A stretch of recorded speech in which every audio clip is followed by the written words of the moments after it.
The screams echoed across the frozen fjord as the woman's body twisted against iron restraints. Her captors stood in a circle, watching without mercy. This was Viking justice. This was Viking rage.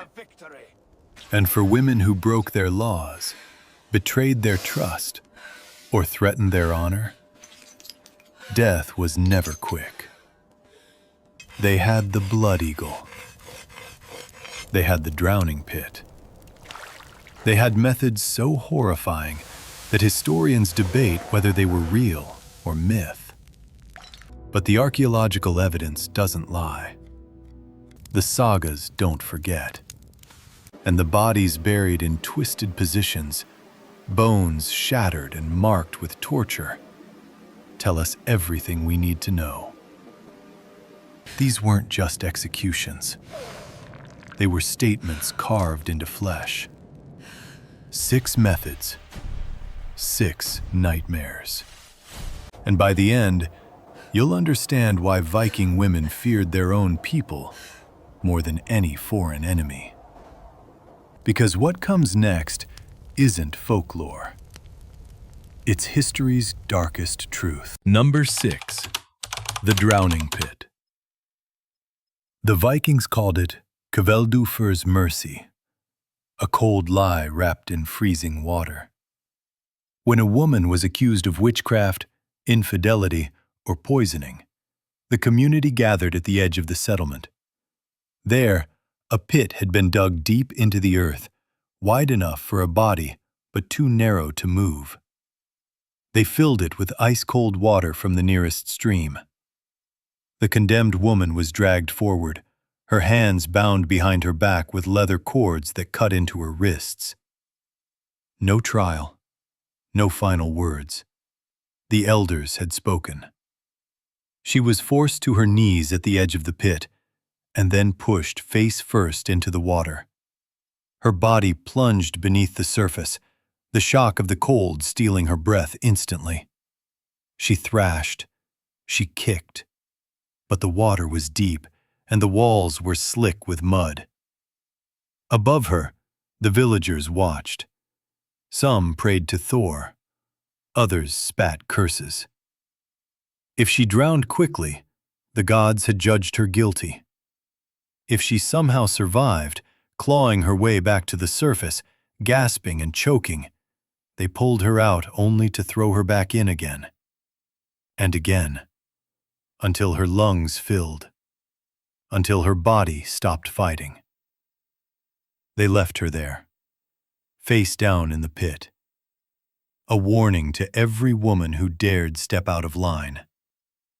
But this was only the beginning, because what the Vikings did next made drowning look like a gift. Number 5. The Breast Ripper. This wasn't just torture. It was humiliation designed to destroy a woman's identity. The brostadifa, the breast ripper, was a tool forged in iron and shaped like the claws of a wolf. It was reserved for women accused of adultery, abortion, or rejecting a powerful man's advances. The message was clear. Your body belongs to us. The woman was stripped and tied to a wooden post in the center of the village. Her arms were pulled above her head and lashed tight. The crowd gathered close enough to see the terror in her eyes. The executioner approached slowly, holding the iron claw. It was heated in the fire until it glowed red. He placed the claws against her chest. Then he pulled. The hooked metal tore through skin and muscle, ripping tissue away in slow, deliberate strokes. The woman's screams were drowned out by the roar of the crowd. Blood poured down her body. The pain was beyond comprehension. Nerve endings shredded, bone exposed. If she fainted, they threw water on her face. They wanted her awake. They wanted her to feel everything. And when it was over, When her chest was a mass of torn flesh and blood, they left her tied to the post. Death came slowly from blood loss and infection. But the memory? That lived forever in the minds of every woman who witnessed it. You think that's the worst they could do? You're wrong. Because the Vikings had methods that didn't just destroy the body, they obliterated the soul. Number 4. The Impalement Cradle. The sagas speak of Stakarbelgr, the staking cradle. It was used when a woman betrayed her family, poisoned her husband, or committed crimes so vile that even death wasn't enough. They wanted her to suffer beyond the reach of any god. A wooden frame was built in the shape of a cradle, but the center held a sharpened wooden stake, carved smooth and oiled. The woman was stripped and bound at the wrists and ankles. Then she was suspended above the stake, her body positioned so the point pressed against her lower body. And then they let gravity do the work. Slowly, agonizingly, her own weight forced her down onto the stake. The wood pierced through skin, then muscle, then deeper. The pain was unbearable. She screamed until her voice broke.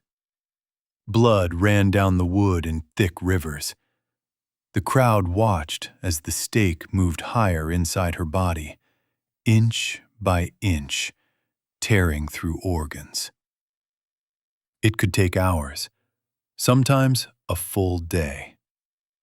The Vikings believed this method purged evil from the land. The woman's suffering was an offering to the gods. And when she finally died, impaled and broken, they burned the cradle with her body still on it. But even this horror couldn't match what came next. Because the Vikings didn't just kill, they made art from agony. Number 3. The bone saw execution. This was reserved for women who committed treason or murdered a jarl's child. The punishment had to be public. It had to be slow. And it had to leave no doubt that the gods themselves demanded vengeance. The woman was tied down on a stone slab, her arms and legs spread wide and shackled with iron. The executioner brought forward a bone saw, a serrated blade used for cutting through animal carcasses. But today, it would cut through human flesh. They started at the feet. The saw bit into her ankle, teeth grinding through bone. She screamed. She begged. But the sawing continued, back and forth, until her foot was severed. Blood pooled on the stone. The executioner moved to the other ankle, then the knees. Each cut took minutes. Each cut kept her conscious. The Vikings believed that dismemberment prevented the victim's spirit from walking in the afterlife. She would wander the void forever, broken and incomplete. So they took their time. They wanted her to know what awaited her beyond death. By the time they reached her torso, her voice was gone. Her eyes were empty. But they didn't stop. Not until every limb was separated. Not until she was nothing but pieces. And still, this wasn't the worst. Because the final 2 methods weren't just about death. They were about making a woman's suffering eternal. Number 2. The Blood Eagle. You've heard of the Blood Eagle. The legendary Viking execution where the ribs are carved open like wings. But what most don't know is that women were also subjected to this nightmare. And when they were, the ritual was even more degrading. The woman was forced to kneel forward over a stone, her back exposed to the sky. Her wrists were bound to iron stakes driven into the ground. The executioner sharpened his blade in front of her. The crowd chanted prayers to Odin. Then the cutting began. The blade sliced down either side of her spine, carving through skin and muscle. Her screams were immediate. The executioner peeled back the flesh, exposing the ribs beneath. One by one, he cracked each rib away from the spine with a heavy tool. The sound was sickening. Bones snapping, flesh tearing. And then came the final horror. He reached inside her chest and pulled her lungs out through the opening, draping them over her shoulders like wings. She was still alive, still breathing. Her lungs expanded and collapsed outside her body, blood bubbling with each breath. The Vikings believed this sent a message to the gods. This woman's life was an offering. Her suffering was worship. And when her heart finally stopped, her body was left displayed for days as a warning. But there was one method even more feared. One that didn't just end life. It erased existence itself. Number 1. The Bog Sacrifice. This was the ultimate punishment. The woman wasn't just killed. She was erased.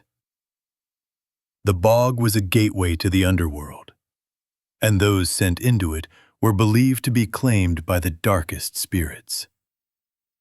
No Valhalla, no afterlife, only eternal darkness.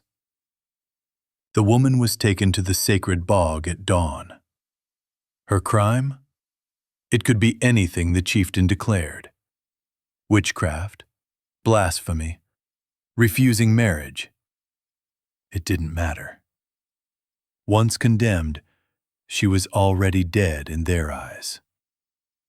They stripped her naked and bound her hands behind her back. A leather noose was placed around her neck, tightened just enough to make breathing difficult. Then they forced her to her knees at the edge of the bog. The executioner pushed her face first into the black water. But this wasn't drowning. The bog was shallow. Her face was submerged, but her body remained above the waterline. The noose tightened. The mud filled her mouth. She couldn't scream. She couldn't breathe. Her body convulsed, fighting for air that would never come. And then they placed stones on her back.